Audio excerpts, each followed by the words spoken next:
లోపల ఆ ఇంటెన్సిటీ ఎంత బాగుంటుందో ఎన్లైటన్మెంట్ అంత వేగంగా అవుతుంది. అది వారు చెప్పేది.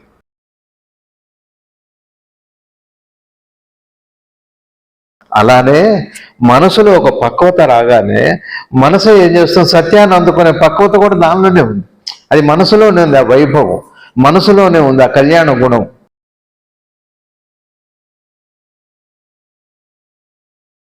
ఆత్మానుభవానికైనా సాధనకైనా పూర్ణత రావాలి, ముందు మనోనాశనమే జరగాలి. మనోనాశనానికి యోగము అవన్నీ ఏమి అక్కర్లేదు, స్పష్టమైన అవగాహన స్థిరపడిపోవాలి. అప్పుడు జరిగాక మీకు ఆత్మానుభవమైన మీ అవగాహనలో వచ్చే స్పష్టత అయిన పూర్ణ ఫలాన్ని మళ్ళీ జారిపడిపో.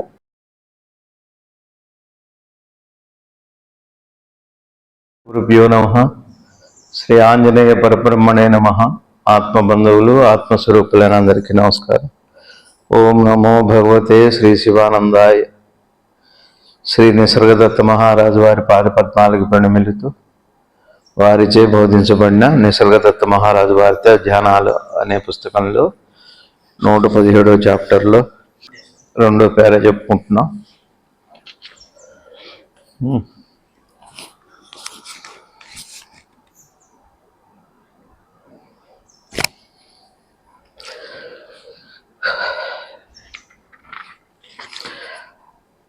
మనం పోయిన వారం చెప్పుకున్నప్పుడు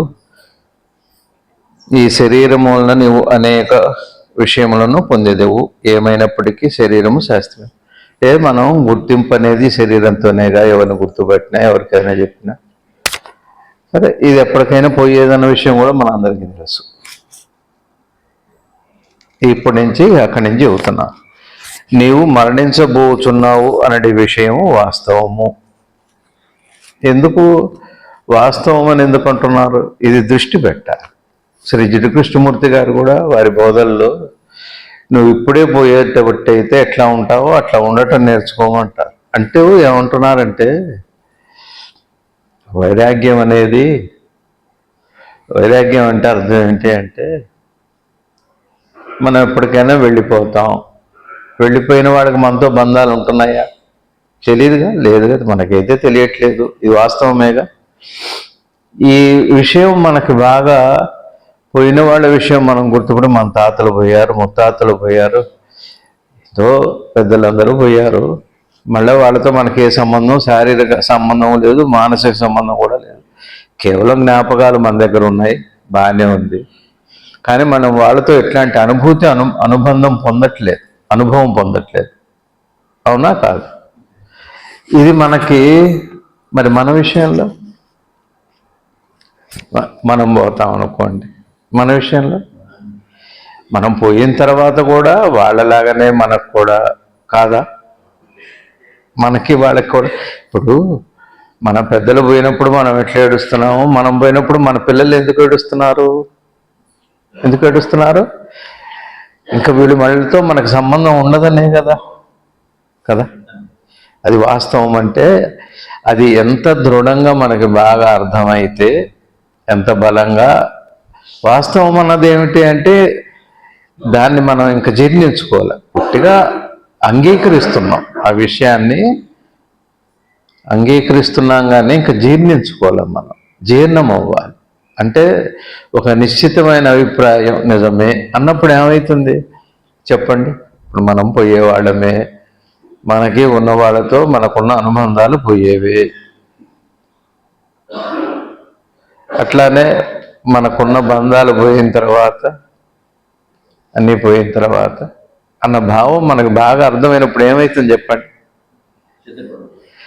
ఎందుకు మన ఇంట్లో వస్తువు ఎట్లయినా పోయేదిలే అని అన్నప్పుడు ఏమవుతాం, దానికి మితమైనటువంటి అంటే తటస్థ భావంగా ఉంటాం, వాడుకుంటాం. కానీ పెద్ద దాని మీద మోహమో లేకపోతే ఒక బంధమో ఏదో ఉండదు మనకి, అర్థమైతే.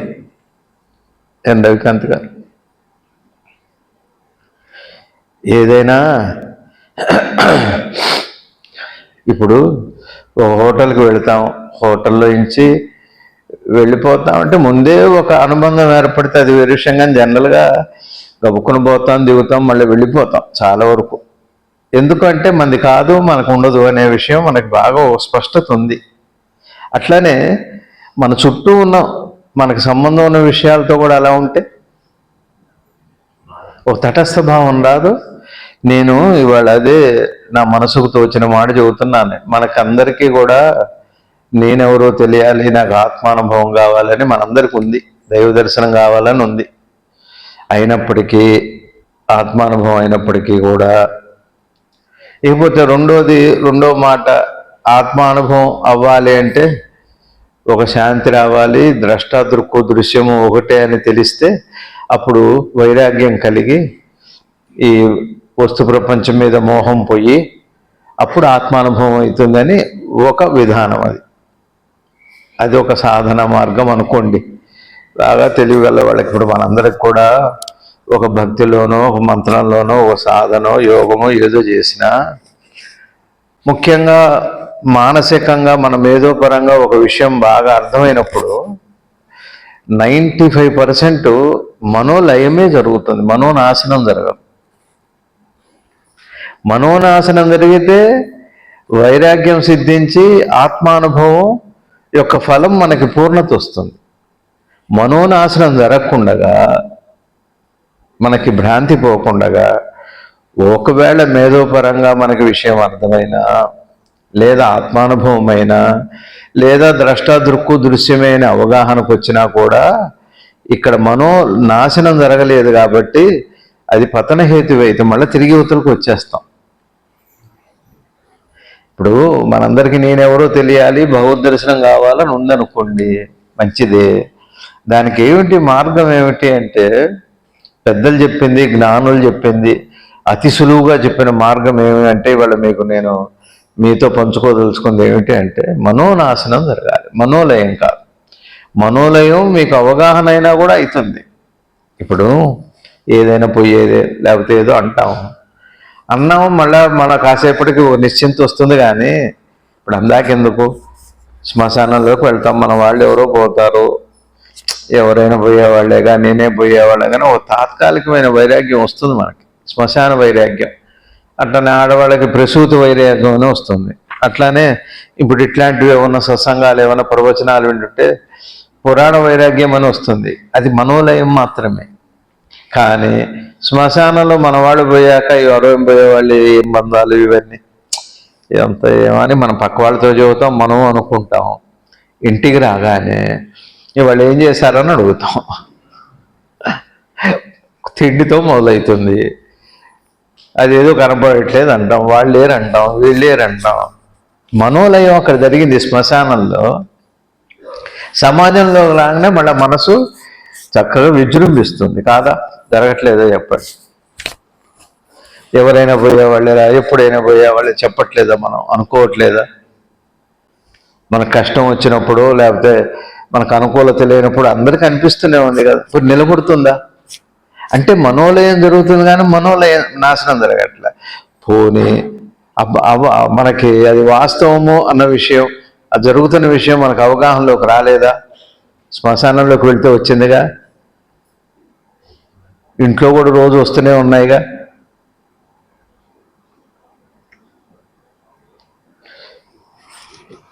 ఏదో ఇవాళ స్వీట్ తినొద్దనుకున్నా, తిన్నా, షుగర్ పెరిగింది, తినకూడదు, పాడో ఆరోగ్యం కాపాడుకోవాలి. తర్వాత మనసును ఎవరో అరిచాము, మనసు బాధపడింది, ఎందుకు ఎవరిని బాధ పెట్టాలి, ఇది శాశ్వతం, ఎందుకు మనకి అరవటాలు ఇవన్నీ మానాలనుకుంటాం. వెంటనే భార్యను అరుస్తాం, పిల్లల్ని అరుస్తాం. క్షణమే మనోలయం. అరిస్తే బాధ వస్తుంది కదా, ఎందుకు ఈ పాడు, నేను అరవటం ఏంటి, నేను అనుకోవట్లేదమ్మా, మనకు రోజు జరగట్లేదా, అరుస్తున్నాం, బాధపడుతున్నాం, బోధపడలేదు, మళ్ళీ అరవటం అనేది కార్యక్రమం మర్చిపోయి మనోలయం మాత్రమే జరుగుతుంది. అందుకనే ఆత్మానుభవానికైనా సాధనకైనా పూర్ణత రావాలి, ముందు మనోనాశనమే జరగాలి. మనోనాశనానికి యోగము అవన్నీ ఏమి అక్కర్లేదు, స్పష్టమైన అవగాహన స్థిరపడిపోవాలి. అప్పుడు జరిగాక మీకు ఆత్మానుభవమైన మీ అవగాహనలో వచ్చే స్పష్టత అయినా పూర్ణ ఫలాన్ని మళ్ళీ జారిపడిపో. ఒకసారి పైకి వెళ్ళిన తర్వాత, అంచుకు వెళ్ళిన తర్వాత, పర్వతాన్ని చేరిన తర్వాత ఇంకా భయం లేదు మనకి. ఈలోపే ఎత్తుపల్లాలు కానీ కింద పడిపోవటం కానీ జరిగేదంతా కూడా ఇక్కడే. ఇప్పుడు ఇవాళ మీకు నేను పంచుకోదలుచుకుంది ఏంటంటే, మనందరికీ కూడా దైనందిక జీవితంలో, రోజువారీ జీవితంలో, అదే కృష్ణమూర్తి గారు చెప్పిన, భగవాన్ చెప్పిన, సద్గురు శివానంద భగవాన్ వారి చిత్తశుద్ధి ఉంచుకోండి. మనకి మామూలు వాక్యాలు చెబుతున్నారు. చిత్తశుద్ధి ఉంచుకోండి, మనసును పవిత్రంగా ఉంచుకోండి, సత్వగుణంలో ఉంచుకోండి. ఈ సూత్రాలంటే ఏంటో కాదు, నేనెవరో తెలుసుకోవడానికి. మనసును పవిత్రంగా ఉంచుకోండి, మనసును సత్వంగా ఉంచుకోండి అని అంటంలో ఉద్దేశం ఏంటంటే, మనోనాశనం అయిపోతే ఎప్పుడైతే ఈ పవిత్రత వస్తుందో మనోనాశనం అయిపోతుంది. కావలసినటువంటి నేనెవరో, మీరెవరో, ఎవరెవరో అన్నీ తెలుస్తాయి. తెలియవలసినవన్నీ కూడా తెలుస్తాయి. ఇప్పుడు మనకేమవుతుందంటే, అనిపిస్తుంది, అనుకుంటున్నాం, ఆచరణలోకి వచ్చేటప్పటికి మళ్ళా ఏమనుకో, ఇంత ఉంపి ఏదో అనుసరించామో దాన్నే మళ్ళీ అనుసరిస్తాం, కానీ అనుకున్న దాన్ని అయితే అనుసరించట్లేదు. కాదు, రోజు జరగట్లే మనకి. రోజు మన నిమిషానికి ఒక రకంగా ఉంటాం, కానీ మన లక్ష్యం వేరు, మన కోరిక వేరు, మన ఆశయాలు వేరు, కానీ మన ఆచరణ వేరు. ఆచరణ సరిగిపోతే ఆశయంతో పెద్ద పని లేదు. ఎందుకంటే ఆచరణలోనే ఆశయం కూడా ఉంది కాదా? చదివేవాడి చదువులోనే వాడి ఉత్తీర్ణత ఉంది. ఉత్తీర్ణత ఆశయం కాకూడదు, ఉత్తీర్ణత కోరిక కాకూడదు. చదివే ఉత్తీర్ణత, చదివే ఫలము, చదివే కాదా మాస్టర్? అందుకని నేను మనందరికి మనం బాగా గుర్తుపెట్టుకోవాల్సింది ఏంటంటే, హితవాక్యం చాలా ముఖ్యమైనది. హితమైన వాక్యము, హిత ఆహారము, తర్వాత ఆచరణ ఎంత బాగా జరిగితే, ఇంకా నేనేమన్న ప్రశ్న, నేను ఎలా సాధన చేయాలి అన్నది ఒకటి. అది తర్వాత నువ్వు మరణించబోతున్నావు అనే విషయం వాస్తవము. మనకు తెలియదు ఆ విషయం, వాస్తవమే. కానీ మనకి వాస్తవం అని తెలిస్తే ఆటోమేటిక్గా వైరాగ్యం వస్తుంది. వైరాగ్యం అంటే మళ్ళీ మీరు అనుకునేది కాదు. ఇప్పుడు ఇది నాది కాదు, నేను ఉండను అని తెలిసాక మీకేం పెద్ద అనుకునే అవసరం ఉండదు, పెద్ద ప్రాక్టీస్ చేయాల్సిన ఉంది. ఇప్పుడు హోటల్కి పోతే ఎట్లుంటున్నారు,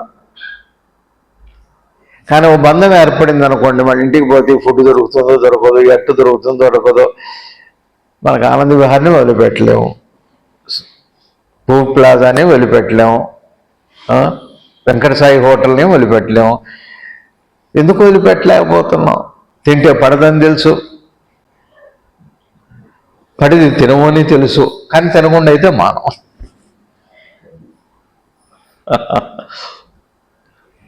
అది చెప్పారుగా పెద్దలు, హోటల్లో తినొద్దన్నావా, తింటున్నావా? తింటలేదు డాక్టర్. మరి తగ్గిందా? తగ్గలేదు.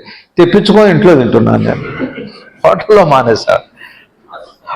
వాడికైతే ఆరోగ్యం కావాలి, తినడం అయితే మాండు. ఈ మందులు మంచిగా, ఈ డాక్టర్ వెంటనే మనం ఇంకో డాక్టర్. చాలామంది చెబుతారు, మాకు అర్థమైపోయింది, మాకు జ్ఞానం వచ్చేసింది, ఇక ప్రాక్టికల్స్ అని అంటారు. ఎవరిని వదిలిపెట్టరో తిరుగుతూనే ఉంటారు దేశాలు పడి. ఇది ఒక జ్ఞానం. నాకు అర్థమైన తర్వాత, వాస్తవము అని తెలిసాక మన ప్రవర్తన ఎలా ఉంది చెప్పండి ఒక్క మాట. విమర్శం కాదు, ఎవరిని అనొద్దు, మీరు పక్క వాళ్ళని చూడొద్దు. మనం ఈ మాట అనగానే వాళ్ళని చూస్తావేంటి, నువ్వు పోయేవాడు ఇక నీకు శాస్త్రంగా అంటే నువ్వు ఉండేవాడుగా. పోయేవాడు వాడికి హితవాక్యము, నీకా? మనం అందరిని అంటాం, ఏం తీసుకెళ్తావా, నువ్వు పట్టుకు వెళ్తావు, నాకు ఇవ్వు. ఒకవేళ తిరిగి వాడిని అడిగితే, నువ్వు ఉంటావా, పోనీ ఇద్దరం కలిసిపోయేవాళ్ళు ఏదో వెనక ముందు అన్నావు అనుకో, అది నీకు అనవసరం. నువ్వైతే పోయావు, అవసరమైతే నేను పంపుతాను, నేను అర్జెంటుగా హత్య చేసో ఏం చేసో మొత్తాన్ని నిన్నైతే కలిసి పంపేస్తా, నువ్వు అసమర్థుడివి. నేను ఎక్కడో ఒక పాపం, ఒక బీద బ్రాహ్మడు ఆస్తి విషయంలో ఇప్పుడు వింటున్నాం మనం. అట్లా ఉంటాయి విషయాలన్నీ, అట్టనే ఉన్నాయి. మన హితవాక్యాలు ఎవరికి? పరులకే. పరహితం కోరతాం, స్వహితం కదా ముఖ్యం కావాలి. చూడిందేనా స్ట్రెస్ చేసింది అడుగుతున్నా. నీవు మరణించబోతున్నావు అనే విషయం వాస్తవము. అంత గట్టిగా ఇక అది వస్తే ఇంకా సాధన మొదలవుతుంది మనకి. ఇంకా మీకు ఎవడు చెప్పక్కర్లే, వైరాగ్యం పెట్టుకో, అది వదిలిపెట్టుకో, ఇది వదిలిపెట్టుకో. మనకే అనిపిస్తుంది పర్లేదులేండి. ఒకసారి నాకు మన మధుర కృష్ణమూర్తి గారు వచ్చారు. మధుర కృష్ణమూర్తి గారు వచ్చినప్పుడు వారితో పంచుకుంటే, మీ పెద్దల గురించి ఏదైనా చెప్పండి. నేను అట్లే అడుగుతుంటా, పెద్దలు ఎట్లా ఉన్నారు, వాళ్ళ జీవన విధానం. ఆయన కూర్చున్నట్ట ఇల్లు తగలబడిపోతుంది, పక్కనే వారి ఇల్లు తగలబడిపోతుంది. చూస్తున్నారు అంతే. ఆ తర్వాత సరే ఏర్పడుతుంది, అవన్నీ తర్వాత. దృష్టి ఎలా ఉంది? అట్లానే బాలగంగాధర్ తిలక్ గారు ఉన్నప్పుడు కలరా వచ్చింది. ఆ సమయంలో కలరా వస్తే అందరూ చనిపోయారు. పిల్లలందరూ ఊళ్ళో చాలామంది వీళ్ళ మనవడు కూడా చనిపోయాడు. పోతే వచ్చి పరామర్శకు వచ్చారు. అయ్యో మీ మనవడు పోయాట. అలా కాదు, సంక్రాంతి పండగకి అక్కడక్కడ పుల్లలు వేసుకొచ్చి మంట వేసుకుంటాం కదా, అట్లా మంటలో మా పుల్ల కూడా పడింది అని అన్నా. మా ఇంట్లో పుల్ల కూడా పడింది. అది నీవు మరణించబోచున్నాడనే విషయం వారికి అర్థమైంది. మనం అంటున్నాం బాగానే ఉంది. మనకు అర్థమైతే మన కదలికలు వేరుగా ఉంటాయండి. చదువుకునే పిల్లవాడికి చదువుకోమని చెప్పక్కర్లా, మనసు పెట్టు, శ్రద్ధ పెట్టు అని చెప్పక్కర్లా. పెట్టిన వాడికి చెప్పిన వాడు దీని మీద పెట్టడు, దాని మీద పెట్టడు, అలా ఉంటుంది అది. అందుకని స్ట్రెస్ చేసి చెబుతున్నారు, నువ్వు మరణించబోతున్నావు. అందుకని శ్రీ జిడ్డు కృష్ణమూర్తి గారు కూడా నీవు ఇప్పుడే పోతే ఎట్లా ఉంటావు అట్లా ఉండు, అట్లా జీవించన్న. ఇప్పుడు ఏమవుతుంది? ఏమన్నప్పుడు నిరాశ నిస్పృహే కదా, కాదు, ఒక అద్భుతమైన పరిమళం వికసిస్తుంది, ఒక పరిమళం లభిస్తుంది. ఎవరి కోసం? ఇప్పుడు ఈ వేదాంతం ఎవరి కోసమే కాదు. పల్లెటూళ్ళల్లో ఇప్పుడు మన గ్రామపురం రైతులు వచ్చారు, వాళ్ళు రైతులు అట్టున్నారు. పల్లెటూళ్ళల్లో కూలి వాళ్ళు అట్లా ఉంటారు, చాలా నిర్లిప్తంగా ఉంటారు. ఒకప్పుడు అట్లా బాగా ఉండేవాళ్ళు. ఇప్పుడిప్పుడే మన నాగరికతో ఏదో కారణం తెలియదు మార్పులు వచ్చినాయి సమాజంలో. సమాజము అంటే మనసు అని, మనసులో వచ్చిన మార్పులు. పూర్వకాలంలో మీ పెద్దల గురించి చెప్పండి. రైతులు, రామపురం రైతులు ఎట్లా ఉండేవాళ్ళు, వాళ్ళు మాట్లాడుతుండే, ఏమో ఇంతవరకే ప్రాప్తమేమో, ఏమో భగవంతుడు మాకు ఇంత పంటే ఇచ్చాడేమో అనేవాళ్ళు. కానీ ఇప్పట్లాగా ఎవరిస్తారు, మాకు ఎక్కడి నుంచి వస్తాయి పథకాల మీద ఎక్కడ పెద్దవాళ్ళకి ఉండేది కాదు. అదొక మనస్సు యొక్క పక్వత. అటువంటప్పుడు ఈ ప్రపంచం వలన, ఈ అశాశ్వతమైన ప్రాపంచిక గృహస్థు జీవితము వలన, దైవము వలన, మతము వలన నీకు ఉపయోగం ఏమి కలదు. అంతే. ఇక్కడ పడదు. ఇక ఒక జ్ఞాని ఏం చేస్తాడంటే ఇక్కడ వాయింపు మొదలుపెట్టారు. ఏ మొహమాట పడ్డా ఆయన. ఎవరన్నా వెళ్ళి నిసర్గదత్త మహారాజునే దేవుడి గురించి చెప్పండి, డోంట్ టాక్ నాన్ సెన్స్ అనేవారు. అది పక్కన పెట్టి నీకెందుకు, నీ గురించి చెప్పు, నీ గురించి చెప్పు. జిడ్డు కృష్ణమూర్తి గారిని వెళ్ళి మీరు బుద్ధుడి గురించి మనకెందుకు, మన గురించి మాట్లాడుకుందాం అంటే వద్దని వాళ్ళని తిరస్కార భావం కాదు, ఇది అనవసరమైన విషయాలు అంటూ ఇక్కడ ఈ ప్రపంచము వలన, ఎందుకంటే అశాశ్వతం అయింది కదా, ఈ అశాశ్వతమైన ప్రాపంచిక గృహస్థు జీవితము వలన, దైవము వలన, నువ్వు మాట్లాడే దైవము, వాదోపవాదాలు, ఉన్నాడా లేడా, ఈ దేవుడు గొప్ప, ఆ దేవుడు గొప్ప, ఇద్దరు ఒకటే, ఇద్దరు వేరు కదా, నువ్వు వేరు, అది వేరు కదా, ఇట్లాంటి మాటలు నీకు ఏమి ఉపయోగము కలదు. ఎందుకంటున్నారు ఈ మాట? ఈ ప్రపంచం శాశ్వతమా, దైవం గురించి, మతం గురించి, గురువుల గురించి, వాళ్ళ గురించి, వీళ్ళ గురించి మాట్లాడుతున్నావు కదా, నీకేమైనా ఉపయోగం కలదా అని ఎందుకు అంటున్నారు ఈ మాట చెప్పండి.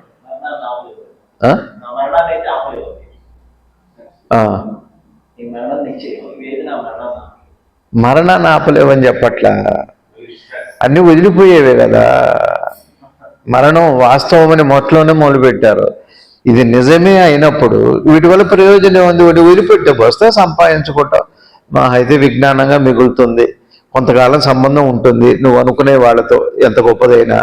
ఆ తర్వాత నువ్వు వెళ్ళిపోయేవాళ్ళే, వాళ్ళు వెళ్ళిపోయేవాళ్ళే, ఏదైనా వెళ్ళిపోయేదే అన్నప్పుడు మరి అయితే ఇక్కడ నిరాశగా బతకమని చెబుతున్నారా? ఒక మహాజ్ఞాని నిరాశగా బతకమని చెబుతున్నారా? మరి ఎందుకు ఈ మాట అంటున్నారు? దైవం గురించి మాట్లాడొద్దు, మతం గురించి మాట్లాడొద్దు, ఈ ప్రపంచమా అశాశ్వతము, మరణం అయితే వస్తుంది అని చెప్పి ఉపయోగం లేదని ఎందుకు చెబుతున్నారు మనకి? చెప్పండి. ఆ? బంధం పెంచుకోవద్దని కాదు, బంధం పెంచుకోవటం సరే, బంధం కాదుగా. బంధం పెంచుకోవద్దని ఇప్పుడు నిరాశతో బతకమనా? ఏముంటుంది, మా పిల్లల్ని చూసుకోవద్దా, వాళ్ళ బతికి ఏమిటింది, వాళ్ళ జీవనం ఏమవుతుంది, మరి వాళ్ళ భవిష్యత్తు ఏంటి, వాళ్ళకి ఎవరు సంపాదించి పెడతారు, ఏది శాస్త్రం కాదు. ఇట్లా ఒక ఆయనకి ఎవరికో ఒక బంధువుల్లోనే ఒక వారికి జాతకం చూపెట్టుకున్నారు, మంచి వయసులో ఉన్నప్పుడు, 30+ 40+ పిల్లలు అందరూ ఉన్నారు, బాగా మంచి ఉద్యోగం బాగుంది వారికి. జాతకం చూపెట్టుకుంటే నువ్వు పోతావని చెప్పారు. ఏం చెప్పారు? ఏమంటే విఆర్ఎస్ తీసుకున్నాడు, జాబ్ వదిలిపెట్టి హాయి ఇంట్లో కూర్చున్నాడు. అప్పుడు స్కైలాబ్ అప్పుడు మనందరికీ ఇక ఏం లేదు, చక్కగా అన్ని కోసుకొని ఇక రకరకాలుగా వాళ్ళు జీవించడం ముందు ఎంజాయ్ చేద్దాం అన్నారు. ఎట్లాగో స్కైలాబ్ పడి అందరం పోయేవాళ్ళమే, కనీసం ఉన్న 2 గంటల్లోనైనా చక్కగా తినిపోదాం అనుకున్నారు. ఇక అదే పనిలో పడ్డారు. స్కైలాబ్ అయితే పడలేదు, తినడానికి ఏం మిగలేదు, మళ్ళా మొదలు వెతుకులా. ఏమో ఏ కారణం వల్ల స్కైలాబ్ అయితే పడలేదు. వీళ్ళకి అప్పటికే అన్ని మొత్తం అయిపోయింది. ఇప్పుడు షాపులు తెరవాలి, షాపులో ఉండాలి, అన్ని కొనుక్కొచ్చేసుకున్నారు, అన్నీ అయిపోయినాయి, ఎక్కడ ఏం లేవు. ఇప్పుడు చావుకు వచ్చింది, ఇప్పుడు బతకడానికి పోరాటం. అప్పుడు చచ్చిపోతామని భయంతో ఉన్నవన్నీ తిన్నారు, ఇప్పుడు ఉన్నవన్నీ అయిపోయాక చచ్చిపోతామని మళ్ళా వెతుకులాటం అవుతుంది. ఇంతేనా? అసలు ఈ మాట ఎందుకు అన్నారు దయచేసి చెప్పండి మీరు. ఇవన్నీ అశాశ్వతమే కదా, మతము అశాశ్వతమే, గురువు అశాశ్వతమే, దైవము అశాశ్వతమే, ఇవన్నీ అశాశ్వతం, నువ్వు కూడా అశాశ్వతం, మరణమే తథ్యం అని ఎందుకు చెబుతున్నారు? ఒక జ్ఞాని ఎందుకు చెబుతున్నారు ఆ మాట చెప్పండి. ఏమిటి దీనివల్ల ఏమిటి ప్రయోజనం? నిరాశ రావట్లే మనకి. ఇప్పుడు పిల్లల్ని పెంచొద్దు అట్లా, నువ్వు పనికి రావురా, నువ్వు పైకి రావురా, అట్లా పెంచొద్దు, పాజిటివ్ థింకింగ్తో నేర్పండి అని చెబుతున్నారుగా. మరి ఇట్లాంటి మాటలు మనలో పడితే స్కైలాబే అంత పని చేసింది కదా. ఈ మధ్య కూడా మొన్న మధ్య కూడా అలా జరిగినాయి, బంగ్లాదేశ్ ఇంకా కొన్ని దేశాల్లో అలా జరుగుతూనే ఉన్నాయి. లూటీలు చేసేస్తారు, ఉండవని తెలిస్తే మాత్రం లూటీనే. ఎట్లకు పోయే వాళ్ళమే కదా, అదే అట్లా ఉంటుంది. ఎందుకు ఈ మాట అన్నారు దయచేసి చెప్పండి. ఎవరికి చెప్పారు ఈ మాట? మనకేనా?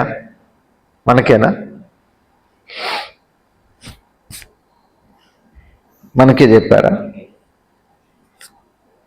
అందరికీ చెప్పారా? లోకంలో అందరికీ చెప్పారా? మీకు చెప్పారా? అందరికీ చెప్పారా?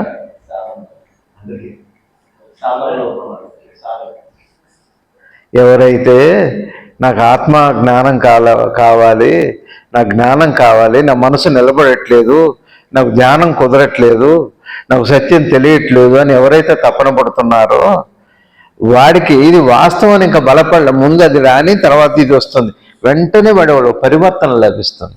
మీకు అర్థమవుతుందా? ఓ పిల్లవాడు చదువుకుంటున్నాడు, కొద్దిగా అశ్రద్ధ వచ్చింది, నాన్న ఇట్లయితే నువ్వు లక్ష్యం పెట్టుకున్నావు, ఫస్ట్ క్లాస్ రావాలంటున్నావు, అట్లయితే రాదురా అని చెబుతారు. వెంటనే వాడు ఎలర్ట్ అయిపోతాడు. వాడికి మా వాళ్ళల్లో ఒకళ్ళు ఉండేవాళ్ళు, వాళ్ళు ట్యూషన్కి వెళ్ళేవాళ్ళు గోవర్ధన్ రావు గారి దగ్గర జగపేటలో. వెళితే దీపాలు అప్పట్లో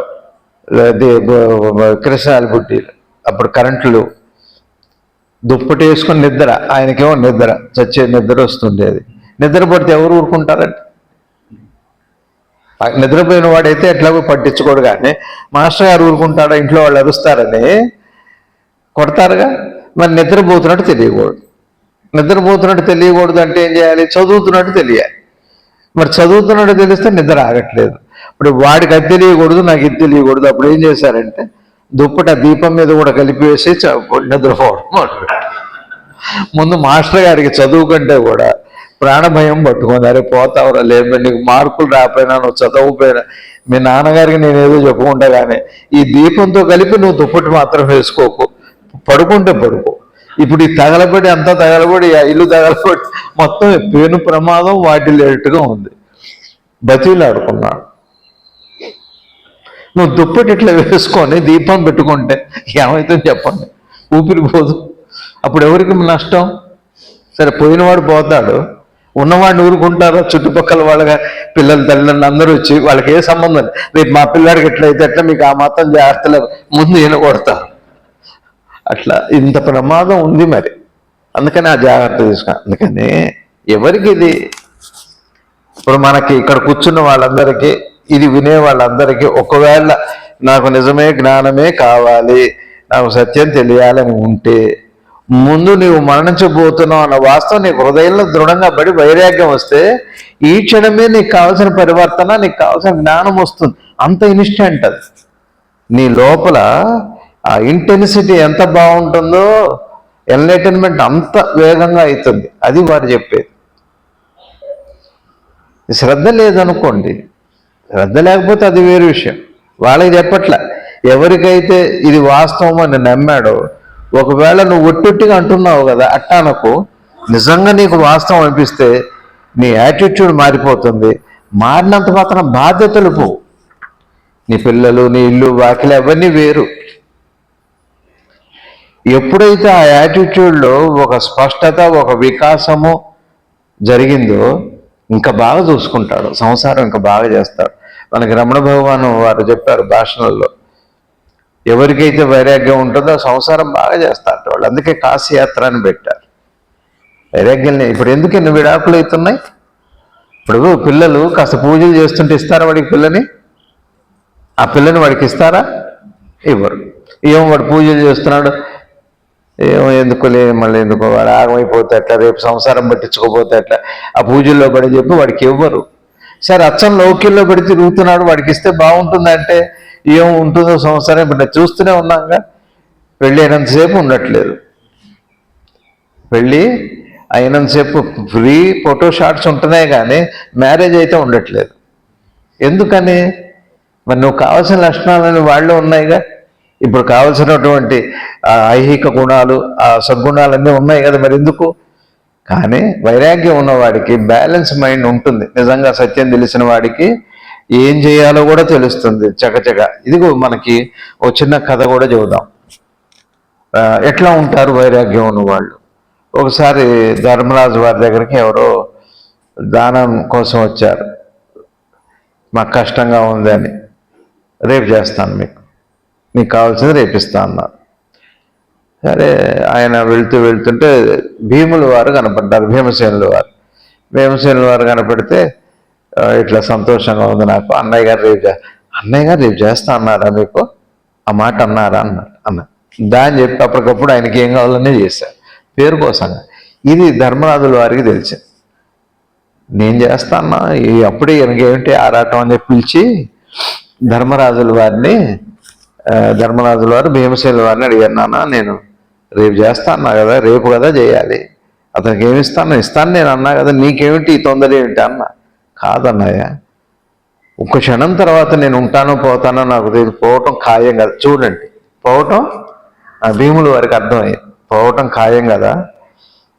నువ్వేమో రేపు ఉంటా అన్నావు, ఎంత ద్రష్టపోయి నీకు ఎంత జ్ఞానం ఉంటే నీ ఆయుర్దాయం నీకు తెలిసింది, ఎంతో సంతోషం కలిగింది నాకు, రేపటి వరకు మీరు ఉంటున్నారని. ఆ సంతోషంలో ఇంకా నాకు ఒళ్ళు తెలియలేదు, ఇప్పుడే చేసేసా వారికి అన్నారు. రేపు ఉంటామని అది. ఇప్పుడు నిజంగా వైరాగ్యం వస్తే ఏం చేస్తారు? ఇప్పుడే పోతాను అని తెలుస్తున్నప్పుడు జ్ఞానము వస్తుంది, బాధ్యతలు కూడా పూర్తి చేసే లక్షణం కూడా వస్తుంది. ఇప్పుడు పోతారని తెలుస్తుంది మన ఇళ్లలో పెద్దవాళ్ళకి, చూస్తున్నాను కూడా.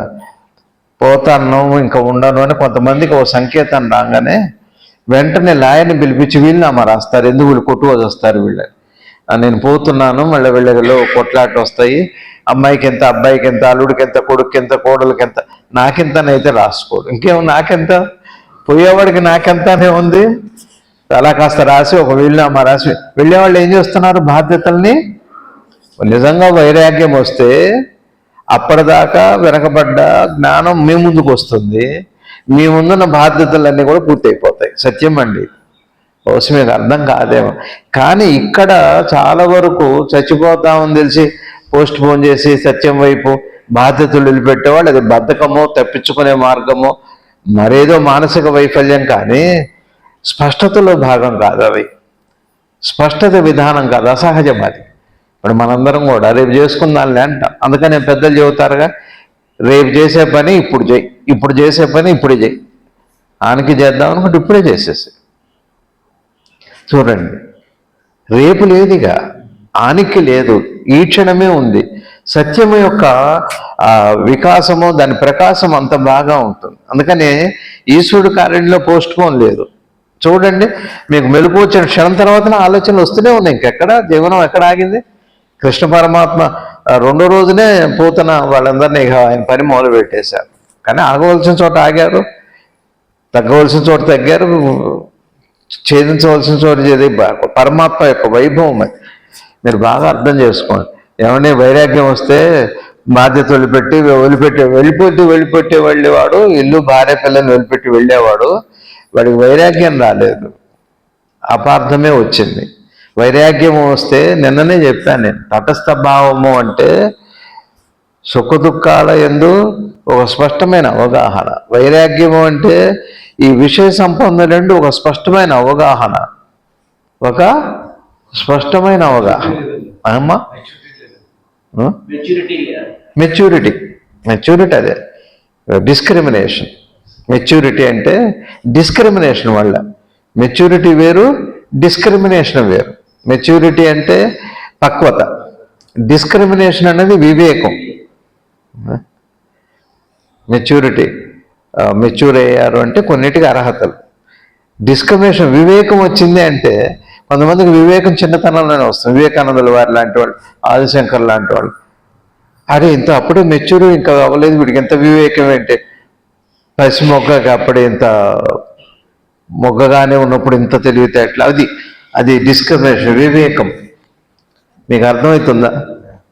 మీరు బాగా గుర్తుపెట్టుకోండి. మీకు ఇప్పుడే పోతారని తెలిస్తే వెంటనే బాధ్యతలన్నీ పూర్తి చేస్తారు. ఇది లౌకిక ప్రయోజనం. పారమార్థిక ప్రయోజనం ఆ స్పష్టతలో నుంచి, ఆ నిమ్మళంలో నుంచి, ఆ వైరాగ్యంలో నుంచి ఒక వికాసం సంభవించి ఒక అద్భుతమైన వెలుగు అప్పుడే దర్శనం అవుతుంది. మరి మీకు అర్థమైందో అర్థం కాలేదు.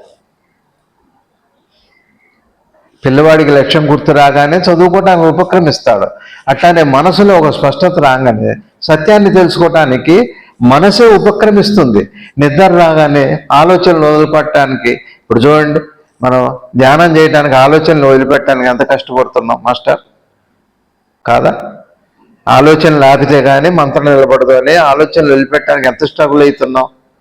సపోజ్ మనసే జాగృతావస్థ నుంచి నిద్రావస్థకు వెళ్ళటానికి ఉపక్రమించినప్పుడు మనసు ఎంత తేలిగ్గా ఆలోచనలు వదిలిపెడుతుంది. ఒక్కొక్క ఆలోచన వదిలిపెట్టి దాంట్లోకి జారిపోతుంది. అది మనసులోనే ఉంది ఆ గొప్పతనం. అలానే మనసులో ఒక పక్వత రాగానే మనసు ఏం చేస్తుంది? సత్యాన్ని అందుకునే పక్వత కూడా దానిలోనే ఉంది. అది మనసులోనే ఉంది. ఆ వైభవం మనసులోనే ఉంది. ఆ కళ్యాణ గుణం మీకు అర్థమవుతుందండి. ఒక తెలియగల వాడికి లెక్కలు ఇంగ్లీషు చెబుతుంటే గ్రహించే లక్షణం వాళ్ళు ఆల్రెడీ ఉండనే ఉంది. అది మనసులోనే ఉంది ఆ లక్షణం. మామూలు వాడికైతే ఇట్లా చెప్పి ఉదాహరణ చెప్పి అవి చెప్పి కాళ్ళు చూపెట్టి వేళ్ళు చూపెట్టి వాళ్ళని చూపెట్టి వీళ్ళని చూపెట్టి అదేదో చెప్పినట్టుగా ఒకడిని తీసుకొచ్చారు. వాడు బాగా లౌక్యుడు, మ్యాథమెటిక్స్ క్లాసు. మాస్టర్ గారు అడిగారు, 100కి 10 రూపాయలు వడ్డీరా. ఏంటి 100కి 10 రూపాయలు మాస్టర్? బాగా చెప్పాడు వాడు, మంచి తెలియగలవాడు. 100కి 10, 1000కి ఎంత చెబుతా. అయితే నీకు ఇంకా తేలిగ్గా చెబుతా. మీ నాన్నకి 1000 రూపాయలు ఇచ్చాను నేను. ఎంతగా? 100కి ఎంత? 10 రూపాయలు. 1000కి మీ నాన్నకి ఇస్తే ఎంత వడ్డీ వస్తుందా? ఇచ్చి చూడండి. లెక్కలు చెప్పట్లా, ఇందులో పడ్డారు. ఇచ్చి చూడండి మీరు ఏమొస్తాయో, వడ్డీ వస్తాయో అసలు వస్తాయో అసలు రావు. మీరు ఇచ్చి చూడండి. ఇచ్చి చూస్తే మీకే తెలుసు. లెక్క తర్వాత తెలుసుకుందాం. ముందు ఇవ్వండి, మా నాన్నని పిలవండి అంటాడు. వాడు అట్ట కూర్చున్నాడు. ఈ లోపు 40 నిమిషాలు అయిపోయి. ఇట్లా ఉంటుంది మన వ్యవహారం. తెలివిగలవాడు అనుకోండి, 100కి 10 రూపాయలు అయితే 1000కి ఎంత? అది పూర్తి అవుతుండగానే ఏ శకుంతలాదేవో గారో లేకపోతే రామానందం గారో 100 రూపాయలు అంటాడు. మాస్టర్ గారు లెక్క పూర్తి అయ్యేలోపే మా తాతగారు అట్లా ఉండేవారు. అద్భుతంగా ఉండేది. ఆయన మేధావి, తెక్కలపల్లిలో ఉండేవారు. రామకృష్ణరావు గారు ఉన్నారు మేధావి వాళ్ళు ఇప్పటికీ కూడా. మన లౌకికంలో ఉన్నవాళ్ళం ఎందుకు ఉదాహరణ చెప్పండి, మీరు ఎంత పుచ్చుకించండి, అంత చేయండి. వాళ్ళది ఒక టీచర్ గారు లెక్కలు నేర్పాలని ప్రయత్నం. చొక్కాకి గుండీలు ఉంటాయిగా, బొద్దులు ఉంటాయిగా, ఒకటి తీస్తే ఎన్ని ఉంటాయి లెక్క వేసుకోవాలిగా మనం. మాస్టర్ గారు చెబుతున్నారు ఆ పై గుండి తీయమన్నాడు. తీస్తే అప్పుడు కింద ఎన్ని ఉంటాయో తెలుస్తాయి. ఒక గుండి తీసాక ఇంకెన్ని గుండీలు ఉన్నాయి. నేర్పే విధానం ఒక పాప మాస్టర్ గారు పాప దయతోనే ఉన్నారు, మంచిగానే ఉన్నారు. నేను తీయనన్నా, నేను తీయను, మా ఇంట్లో ఒప్పుకోనున్నాడు. అదే వీడికి లెక్కలు నేర్పాలి మాస్టర్ గారికి. వాడితే ఏమండి మీరు చెప్పే ఆధ్యాత్మిక బోధకి ఈ జోకులకి ఏమైనా సంబంధం ఉందా? ఒక డ్రై సబ్జెక్ట్ చెబుతున్నారు మీరు, చాలా ఇంపార్టెంట్ సబ్జెక్ట్ చెబుతున్నారు, ఈ జోకులు ఏమిటి మధ్యలో మాకు అని అంటారు కాదు. ఇవి జోక్స్ కాదండి. మనం కూడా ఎట్లా ఉన్నామంటే మరణం వాస్తవం బాగానే మేమైతే తెలుసుకో. నేను గుండీలు తీయనండి, నేను గుండీలు తీయ.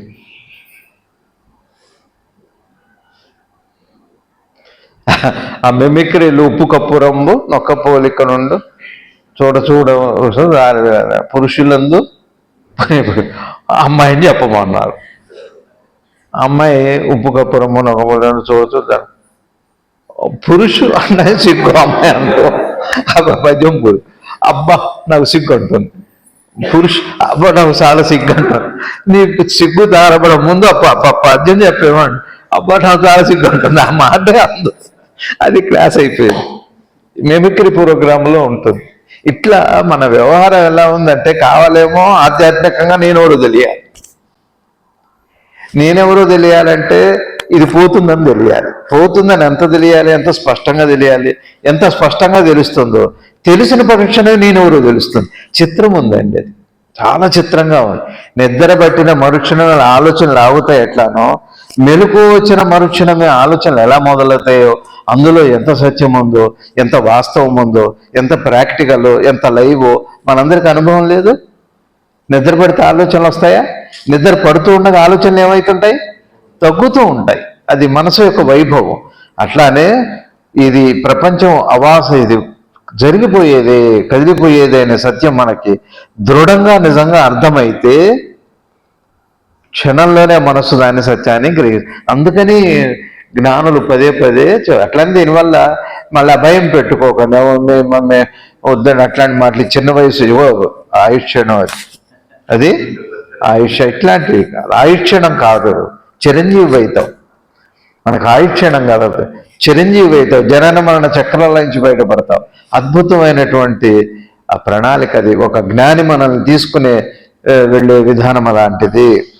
దైవము వలన మతము వలన నీకు ఏం ఉపయోగం కలదు అని అడుగుతున్నా. నీకేం ఉపయోగం కలదు? కదిలి వెళ్ళిపో. అందుకు చెప్పట్లా, ముందు నీవు మరణించబోతున్నావు అనే విషయం వాస్తవం అన్నది పట్టించుకో. తర్వాత ఇవన్నీ డిస్కస్ చేయద్దు. కానీ గురువు, దైవము, మతము ఇవన్నీ తర్వాత డిస్కస్ చేయద్దు. కానీ నీ ముందు కదిలి వెళ్తున్న కాలాన్ని చూడు, ఈ వాస్తవాన్ని గ్రహించు అని చెబుతున్నారు. ఎవరికి? సాధకుడికి. మనలాంటి వాళ్ళకి ఎట్లా ఆ గుండీ లెక్కలాగానే ఉంటుంది, ఆ వడ్డీ లెక్కలాగానే ఉంటుంది. అది తేలదు. ఓసారి మా తాతగారు మా ఇంగ్లీషు, మా వెనకటి వాళ్ళకి అదే గొడవ, ఇంగ్లీష్ వాళ్ళకి బాగా టెస్ట్ చేస్తారు. ఎవరు వచ్చినా టెస్ట్ చేయటం. సరే తెక్కలపాడులో అప్పుడు గుడ్లు పడితే బందుల దొడ్డు అని ఉండేది పల్లెటూళ్ళల్లో. మా ఇంటి పక్కనే ఉండేది, తాతగారి ఇంటి పక్కనే బందుల దొడ్డు ఉండేది. ఆ తెక్కలపాడుగా ఎవరు చేలో పడితే వాళ్ళు తీసుకొచ్చి బందుల దొడ్లో పెట్టారు. అతను డిగ్రీ చదువుకుంటున్నాడు ఆ పిల్లవాడు దగ్గరపేటలో. ఆ పిల్లవాడు వచ్చాడు ఆ గుడ్లు తోలుకెళ్ళటానికి. వస్తే మా తాతయ్య దగ్గరకు వచ్చి ఇట్లా గుడ్లు పడ్డాయండి, ఏదో పొరపాటున నేను లేవనో ఏదో చెప్పారు. ఏదో చెబితే సరే పర్లేదులే తోలుకెళ్తా అన్నాడు. తోలుకెళ్ళి కానీ ఇప్పటి వరకు జరిగింది నువ్వేం చదువుతున్నావు అని అడిగాడు. అంటే డిగ్రీ చదువుకుంటున్నావు అన్నాడు. చక్కగా చాలా కాన్ఫిడెంట్గా, చాలా సంతోషంగా గొప్పగానే చెప్పాడు. ఎంత డిగ్రీగా చదువుతున్నావు, ఇప్పటి వరకు జరిగింది ఇంగ్లీష్లో చెప్పు అన్నాడు.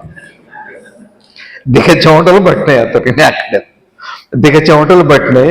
ఫైనల్గా ఒక మాటే అన్నాడు, గొడ్లు మా నాన్నగారు వచ్చి తోలుకెళ్తాడు, మీకు మీ ఇంగ్లీష్ కూడా వెళ్ళిపోయాడండి. అంతే.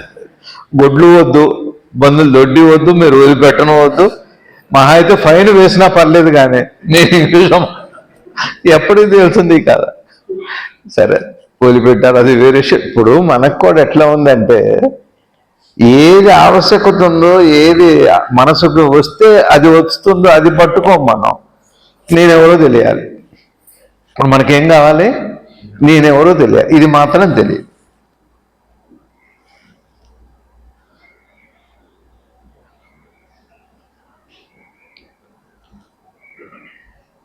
మొన్న ఒక జోగు చెప్పారు. ఒక క్లాస్మేట్ ఇంటికి ఒకడు వచ్చాడు, పెళ్ళయింది. ఆ దంపతుల్ని పలకరించడానికి వచ్చాడు. పలకరించడానికి వస్తే వాడు అడిగాడు, వాడు చేసుకుంది వాళ్ళ క్లాస్మేట్ని. వాళ్ళ క్లాస్మేట్నే చేసుకున్నాడు, చిన్నప్పటి నుంచి చదువుకున్నాడు, ఎల్కేజీ నుంచి కలిసి చదువుకున్న అమ్మాయినే పెళ్లి చేసుకున్నాడు. ఎప్పుడో అక్కడ ఎన్ఆర్ఐ అమెరికాలో ఉంటున్నాడు. వచ్చాడు, చూద్దామని వచ్చాడు. ఇద్దరిని క్లాస్మేట్స్ కదా, ఓల్డ్ క్లాస్మేట్, సరే చూద్దామని వచ్చాడు. వస్తే లోపల నుంచే తుడుచుకుంటూ వస్తున్నాడు. వీళ్ళు ఇద్దరూ 10th వరకు ఎక్కడి వరకు చదువుకున్నారు కలిసి.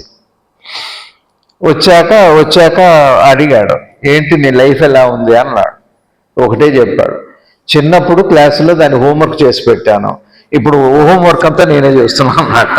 వంట పని, అంట పని, ఊడవటం, అంతే. క్లాస్మేట్ కదా, చక్కగా చేయించుకుని. చిన్నప్పుడు ఆడపిల్ల జనరల్గా లేడీ ఫ్రెండ్స్ అయితే వాళ్ళు చేసి పెట్టు, మిస్టర్ శ్రీనివాస్ చేయమంటే చక్కగా చేసి పెడతారు, వాడు చేసుకొని ఇది చేసి పెడతారు. అట్లా ఉంటుంది ప్రేమ, ఆ స్నేహం, ఆడపిల్లలు ఆ స్నేహం అలా ఉంటుంది, ఉత్సాహం అలా ఉంటుంది. చేసుకున్నారు. ఇందాకెవరో మనకి నిన్న మొన్న చెబుతున్నారు ఒకళ్ళు, అతను చాలా క్లాసులో ఇంటెలిజెంట్ అబ్బాయి. ఇంటెలిజెంట్, అతని దగ్గరికి అక్కడ స్టూడెంట్ వచ్చేది చదువుకోవటానికి, లెక్కలు అవి చెప్పించుకోవటానికి. 9th క్లాస్లో. అంతా లెక్కలు అంతా అయిపోయాక ఎగ్జామ్స్కి వెళ్ళే ముందు మనం పెళ్లి చేసుకుందాం అన్నట్టు దాకా అయిపోయాడు. అది చెబుతున్నారు నాకు. విషయమే, అది వేరే విషయం. ఎట్లా ఉంటుంది, అప్పుడు హోంవర్క్ చేసి పెట్టా, ఇప్పుడు కూడా హోంవర్క్ నేనే చేస్తున్నాను అన్నట్టు. నవ్వుకున్నాడు, బాగుంది, మీ హ్యాపీ. ఇవి చూడొద్దా? చూడాలా వద్దా? నేనెవరో తెలియాలి, మంచిదే, కానీ నీ ముందు జరుగుతుంది ఏమిటో చూడు. నేను ఎప్పుడు ఏం చెబుతున్నానంటే, ఇందాక నేను స్టార్టింగ్ అదే చేశాను. నేను నాకు ద్రష్టదృశ్యం ఒకటే అని తెలియటం, నాకు ఆత్మదర్శనం అవటం, నేనెవరో, ఇవన్నీ ముఖ్యం కాదు. ముందు మనోనాశనం జరగాలి. మనోనాశనం జరగాలి అంటే ఈ ప్రపంచం మీద ఉన్న ఫలాపేక్ష, మోహాపేక్ష, సంబంధము, బంధము, బాంధవ్యం మీద ఒక స్పష్టమైన అవగాహన రావాలి. వైరాగ్యం అంటే స్పష్టమైన అవగాహనే, కానీ వదిలిపెట్టి పారిపోవటం కాదు. భార్య పిల్లలు నిలబెట్టి చేయలేక వదిలిపెట్టి వచ్చేసానండి, అది కాదు కావాల్సింది. నువ్వు సన్యాసం ఎందుకు తీసుకున్నావు అంటే, ఏమో ఈ సంసారం విడవలేక, అదే సన్యాసం కాదు. అది సన్యాసం అది కాదు. గురువుగారు చెప్పారు, సన్యాసము లోపల సన్యాసం, వైరాగ్యం వచ్చాక సన్యాసం తీసుకునేవాళ్ళట. ఇప్పుడు ఏం చేస్తున్నారు, ఇవన్నీ చేయలేక తప్పించుకోవడానికి సన్యాసం, అది సన్యాసం కాదు. ఇక్కడ నీకు ఏమి ఉపయోగం? ఈ చైతన్యమును భరించ శక్యమైన దాన్నిగా చేయుటకై జనులు అనేక రకమైన పనులను చేయుచుందురు. ఇక్కడ అద్భుతమైన పాయింట్ చెబుతున్నారు. ఏమంటున్నారు?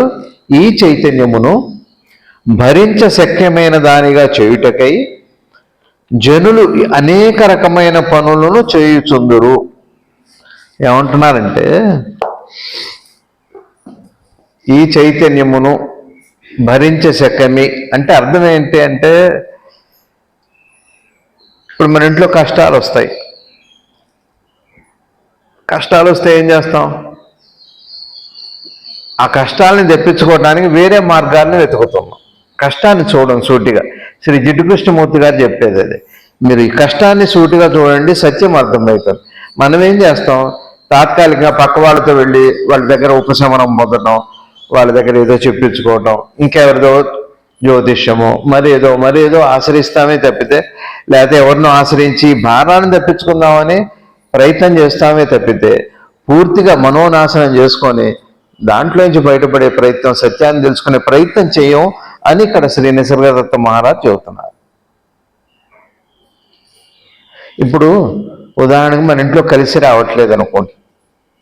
మామూలుగా మనలాంటి సామాన్యులు ఏం చేస్తాం? ఫస్ట్ ఇమీడియట్గా అనుమానం ఏమొస్తుంది మనకి? వాస్తు బాగలేదేమో అనుకుంటాం. ఎక్కడికి వెళ్తాం? ఎవరి దగ్గరకో వెళ్తాం. లేదా ఇది బాగానే ఉందన్నారు అనుకోండి, తర్వాత ఎక్కడికి వెళ్తాం? జ్యోతిష్యుల దగ్గరికి వెళ్తాం. జ్యోతిష్యులు కూడా ఏదో చూసి అవేవో చెబుతారు, అదే అయిపోతాం. అక్కడ కూడా ఫలం రాదు. అప్పుడు ఎవరి దగ్గరికి వెళ్తాం? ఇంకెవరో ఇంకా బాగా తెలిసిన వాళ్ళ దగ్గర. మొత్తానికి వెళ్తూనే ఉంటాం. కానీ ఒకసారి వాస్తు బాగున్న వాళ్ళు, అసలు వాస్తునే నమ్మని వాళ్ళు, ఇల్లే లేని వాళ్ళు జీవితాలు ఒకసారి సరి చూసుకుంటే, ఇవి చెయ్యొద్దని నమ్మొద్దని నేను అంటల్లా. వాస్తును గౌరవించవద్దు, జ్యోతిషాన్ని గౌరవించవద్దు, అది నిజమా అబద్ధమా ఆ విషయాన్ని నేను చర్చించట్లా. ఒకసారి వివేకవంతుడు ఏం చేస్తాడు? ఒకసారి జీవితాన్ని చూస్తాడు పరికించి. ఇవన్నీ ఉన్నవాడు, అసలు వీటి మీద నమ్మకమే లేనివాడు, అసలు ఇవేమీ లేనివాడు, ఒక బాతులు రాస్తున్నవాడు, వాడు రాత్రిపూట వెళ్తాడు, ఎక్కడో పాక వేసుకుంటాడు, ఆ బాతులు అక్కడ ఓ దడి కడతాడు, అవి ఇవి రాకుండా అందులో పడుకుంటాడు. నాకు అదే ఆశ్చర్యం. అజగపేట నుంచి ఎటన్నా వస్తుంటే ఆ బాతులు వాళ్ళు ఓ చిన్న మనకి ఇంట్లో అన్ని తలుపులు ఉంటాయి, మెష్ డోర్స్ ఉంటాయి, తర్వాత మనుషులు లాక్ డోర్స్ ఉంటాయి, అలారమ్స్ ఉంటాయి, సీసీ కెమెరా, అయినా భయం, పాములు వస్తాయో అని భయం. అంత భయం మనకి. కానీ ఒకసారి పల్లెటూళ్ళలో చూస్తే, ఆ రైతుల్ని చూస్తుంటే నాకైతే భయమే. అంత ఓపెన్ ఏరియాలో ఉన్న పాము ఉందేమో అని భయం. కానీ పుట్టలో పాలు పోయాలి, పావును గ్రహించాలి, కానీ పాము మనకి ఎక్కడ కనపడదు. ఇట్లాంటివన్నీ ఉన్నాయి మనకి. అదే రైతుని చూడండి, గుబురుగా పొడిగి ఉంటుంది, ఆ పిచ్చి మొక్కలతో వాటితో ఒక పక్క పైరుతో బాగా గుబురుగా ఉంటుంది. పాము కరి చచ్చిపోయిన వాళ్ళు, అయినా చచ్చిపోయినా సరే వాళ్ళు ఏమి వెళ్ళరు. ఆ బరిస తీసుకొని అట్లా పోటు వేసుకుంటూ ధైర్యంగా వెళ్ళిపోతుంటాడు రైతు. ఏమండి, అవునా కాదా? రైతు భయపడతాడా? అందాకెందుకు ఈ ఊళ్ళో పల్లెటూరు పిల్లలు, రైతుల పిల్లలు వాళ్ళు వచ్చి రేగి చెట్టులకు వెళ్ళిపోతారంట. మా చిన్నప్పుడు మేము వెలిసి మీదకి ఎక్కి ఆ కందిపొట్టు అవన్నీ ఉండేవి, పెసరపొట్టు అవన్నీ, ఆ వెలిసి చీకటిగా ఉండేది, పాములు ఉంటాయి వాటి మీద. మేము దాగుడు మూతలు ఆడుకునేవాళ్ళం, ఏం భయం లేదు. పల్లెటూళ్ళలో పిల్లలు చాలా ధైర్యంగా ఉంటారు. సిటీలో పిల్లలు వేరు, ఆ పెంపకం వేరు, ఆ లక్షణం వేరు వాళ్ళకి. ఇక్కడ పిల్లలు సాయంత్రం వేసరికి ఆ రేగి చెట్లు పొలాలు గుట్టల్లోకి వెళ్ళిపోతారు, ఏమీ భయపడరు వాళ్ళు. చెబుతారు పాములకి వాడికి రేగి పొట్టు కావాలి, గుచ్చుకున్నా సరే, ఆ ప్యాంటు జినిగినా సరే, ఏముంది నిక్కర జినిగినా సరే, గుండీలు ఊడిపోయింటే ముక్కు గారుతుంటుంది, గుండీలు ఏ చలి ఏముండదు. ఆ రేగి పొట్లు తిన్నా దగ్గు వచ్చినా సరే కోసుకొని తినాలి. ఇది జీవితం, ఎంత అద్భుతంగా ఉందో అసలు. అది మనకి అన్నీ ఉన్నా ఏమీ ఉండవని తెలిసినా కూడా, కనుచూపు మేరలో పాము కనపడదన్నా కూడా ఉందేమనే భయంతోనే వెళుతుంటాం. ఎంత తేడా ఉంది. ఎందుకు ఈ మాట ఎందుకు చెప్పాను? ఎందుకు వాస్తవం. వాస్తవం వాస్తవం అంటే, వాస్తువు అంటే వస్తువు అనే వస్తువు అంటే భూమి. చక్కగా మనం ఏం చేయాలంటే ఒకసారి ఉన్నదాన్ని చూడాలి. నమ్మకపోవటం తర్వాత, నువ్వు అడగకపోవటం సరి చేసుకోవటం అది తర్వాత. సరే, ముందు జీవితాన్ని అర్థమైన తర్వాత ఆ తర్వాత ఇందులో సరి చేసుకోవటం. అది అర్థమైతే ముందు అనవసరమైన భయాలు, భ్రాంతులు అవి పోతాయి. ఊరికి వెంటపడం, దేని పడితే దాన్ని పడి ఏదో సరి చేసుకుంటాం, అది వేరే విషయం. ఊరికి ఇప్పుడు చూడండి, మనం 100 మంది డాక్టర్లు మారుస్తాం, 100 మంది గురువులు మారుస్తాం, 100 క్షేత్రాలు మారుస్తాం, 100 దైవాల్ని మారుస్తాం, 100 మతాలు మారుస్తాం. ఎందుకు వచ్చింది ఇదంతా? అవాస్తవంలోంచి, భ్రాంతిలోంచి, భయాన్ని, వాస్తవాన్ని, జీవితాన్ని చూడకపోవటం. ఇప్పుడు మనమేమో నాకు నేనెవరో తెలియాలి, నీ ముందేమో నీకు తెలియదు. అందుకని వీరు అట్లనే వాస్తవాన్ని చూసావా, వాస్తవమే అంటున్నావు, మరణం నీ ముందున్నది, నువ్వు నమ్మినా నమ్మకపోయినా పోయేవాడివే, తెలుసు, నీకు కూడా తెలుసు. అది నీ హృదయంలో నిజంగా ఒక నిశ్చితాభిప్రాయం, దాని ఒక స్పష్టమైన అవగాహన నీకు వచ్చిందా? వస్తే దాని పరిణామం వేరే ఉంది అంటూ ఇక్కడ ఏం చెప్పారు చివరి లైను? ఇవన్నీ మనం ఎందుకు చేస్తున్నామంటే, ఇవన్నీ మాటలు, బుద్ధుడి మీద గురించి మీ అభిప్రాయం ఏంటి? జిడ్డు కృష్ణమూర్తి గారు గొప్పవారా, భగవాన్ గొప్పవారా? వాళ్ళిద్దరిలో జిల్లేడు ముళ్ళమ్మ గొప్పదా, శివానందమూర్తి గారు వీళ్ళందరికంటే గొప్పవాళ్ళ? ఎవరు? కృష్ణుడు గొప్ప, శివుడు గొప్ప? శివ విష్ణువులో ఎవరు గొప్ప? వాళ్ళిద్దరు ఒకటేనా, వేరు వేరా? జీవుడు మన ఈశ్వరుడు ఒకటేనా? సృష్టి, జీవము, దైవము త్రిపుట ఏకమా, ద్వైతమా, అద్వైతమా? ఇవన్నీ నీకెందుకు? ముందు కాలం గడిచిపోతుంది. ఇందాక భీమసేనుల వారిలాగా నువ్వు ఈ ముందు ఈ కాలాన్ని అర్థం చేసుకో, కాలాతీతమైన నీకు అనుభవంలోకి వస్తుందని చెప్పడానికి ఇవాళ ఈ ముందు అమ్మ మీకు అర్థమైందా? చివరి కూర్చున్న వాళ్ళకి నేను చెప్పింది ఏంటి అర్థమైందా? వంట చేసేటప్పుడు కూడా మీరు 4 రకాల కూరలు చేస్తే చిక్కుడుకాయలు తెచ్చారండి, బెండకాయలు తీసుకొచ్చారు, టమాటాలు తీసుకొచ్చారు, దోసకాయలు తీసుకొచ్చారు, 4 రోజుల కోసం తెచ్చారు. ముందు ఏ కూర చేస్తారండి? టమాటానా? తొందరగా ఏది ఆగమవుతుంది అది. కానీ మరి మీకు ఇష్టం కదా బెండకాయ, అయినా సరే ఇష్టం సరే, మరి రేపు 4 రోజులు రావాలి, చిన్న సంసారం, చిన్న జీవితం, మళ్ళీ కొనుక్కోలేము, అందరికీ రావాలి, ఇష్టాయిష్టాలు పక్కన పెడతారు, ముందు జీవం నిలబడాలి, కడుపు నిండాలి, అది ఇష్టమే. ముందు ఆగమయ్యేది తర్వాత ఆగమయ్యేది, తర్వాత ఆ చివరికి ఏది ఉందో అది చేసుకుంటారు, ఇంతే కదా. ఇప్పుడు ఇది విచార మార్గం. ఇది విచారణ మార్గం అన్నిట్లో అదే చేస్తున్నారే, అన్నిట్లో అదే చేస్తున్నారే.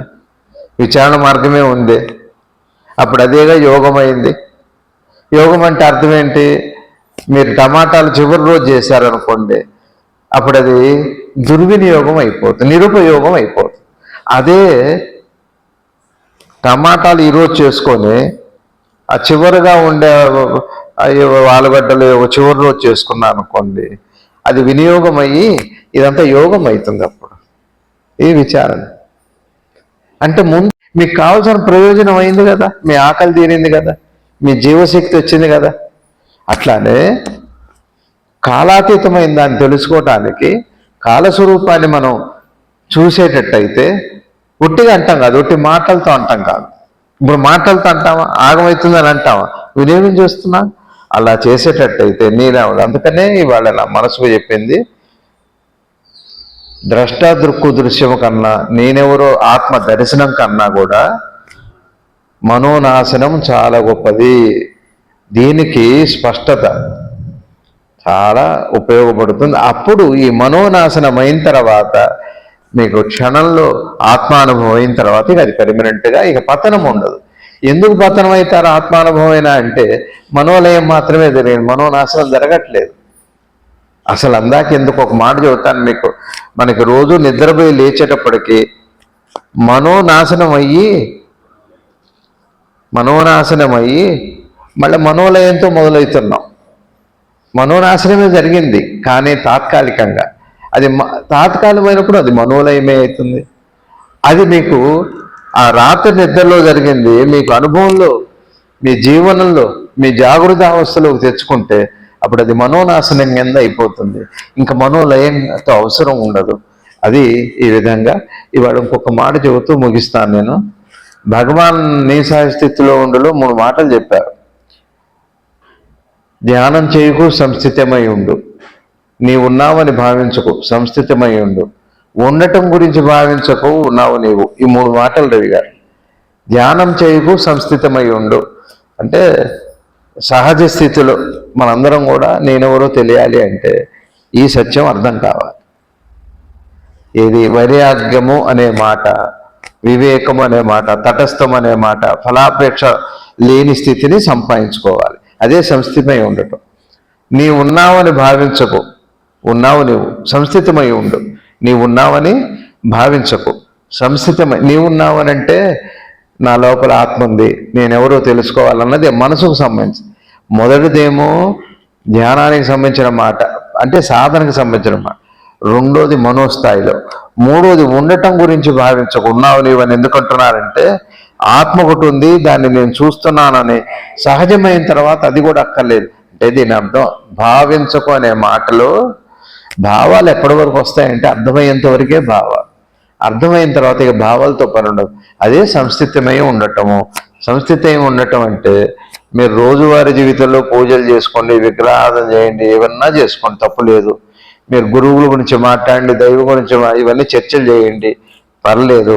కానీ అతి ముఖ్యమైనది ఏమిటి అంటే కాలం తక్కువ ఉంది, ఇది నిలబడేది కాదు, ఇవన్నీ వదిలిపెట్టిపోయేవి, జ్ఞానం కూడా వదిలిపెట్టిపోయేది, నిద్రలో పోవట్ల అన్న విషయాన్ని బాగా దృఢపరుచుకోండి అని ఇవాళ శ్రీ నిసర్గ మహారాజు గారి బోధ. మీకు అర్థమైందా? ఏమర్థమైంది చెప్పండి?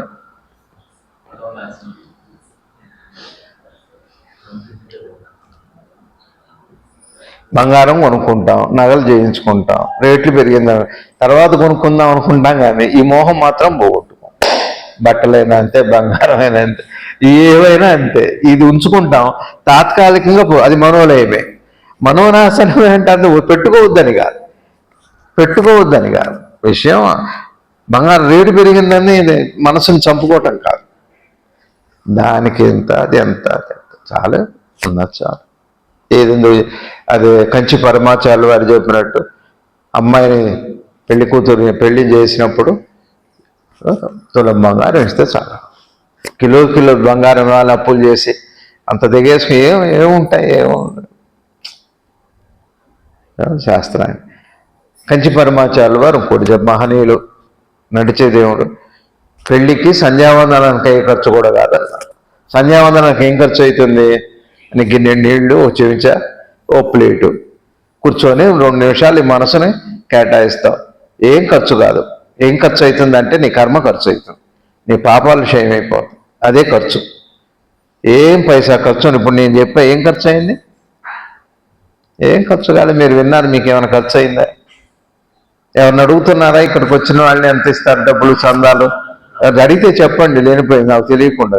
నేనేమన్నా అడిగానా మిమ్మల్ని? ఎవరినన్నా ఇన్నేళ్ల పరిచయంలో ఎవరినన్నా ₹1 ఇవ్వండి, మందుకి ఎంత అయింది, దానికి ఎంత అయింది, దీనికి ఏం ఖర్చులే లేవు కదా, ఎవరిని ఏమో అడగట్లేదు కదా, ఆశించి పంచుకుంటున్నాం. ఏదైనా ఉంటే అలా తింటాం, వెళ్ళిపోతాం, మంచి మాట, ఖర్చేం లేదు కదా. ఏమంటున్నారు? పెళ్లికి సంధ్యావందనానికి అయ్యే ఖర్చు అసలు ఖర్చే కాదు అది పెళ్లికి. అట్లా పెళ్ళిళ్ళు జరిగితే మన సమాజం బాగుంటుంది. ఎంత ఖర్చు అండి, ప్రీ షాట్ అని, పోస్ట్ షాట్ అని, పెళ్లికి ఖర్చు, ఆ ఖర్చు, ఇంకా లక్షలు, 1000 కోట్లు. ఇవాళ జగ్గపేటలో అన్నపూర్ణ సేవ సమితి అని ఏదో ఒకళ్ళు పెట్టారు, పాపం ఆయన ప్రకాష్ గారని. పెళ్ళిళ్ళలో ఏదో చేశారు. ఎంతో అద్భుతమైన కార్యక్రమాలు జరుగుతున్నాయి, మంచి వాళ్ళు చేస్తున్నారు, అందరూ చేస్తున్నారు. ఒకటే గుర్తుపెట్టుకోండి, ఈ దేవుడు ఆ దేవుడు కాదు, దేవుడు ఒక్కడే. ఎన్ని గుళ్ళల్లో ఎంతమంది శివుళ్ళు ఉన్నా శివుడు ఒక్కడే, గుళ్ళు అనేకం. నేను ఒకటే, దేహంలో అంగాలు అనేకం. అట్లానే భగవంతుడు కూడా బాగా గుర్తుపెట్టుకోవాలి. భేదం పెట్టుకోవద్దు ఏ దైవం మీద, ఏ గురువు మీద, ఎవరి మీద కాదు. కాలం వెళ్ళిపోతూనే ఉంది. ఈ సత్యం బాగా నేనెవరో కంటే ముందు కూడా అసలు ఈ నేను తయారు చేసింది ఎవరు అంటే ఈ కాలం విషయంలో అపార్థమే తయారు చేసింది. నేను తయారు చేసింది కాలంలో ఉన్న అపార్థం. కాలంలో ఉన్న అపార్థమే నేను తయారు చేసింది. నేను అంటూ ఒక ఎగ్జిస్టెన్స్ లేదు. నమస్కారం, థ్యాంక్ యూ.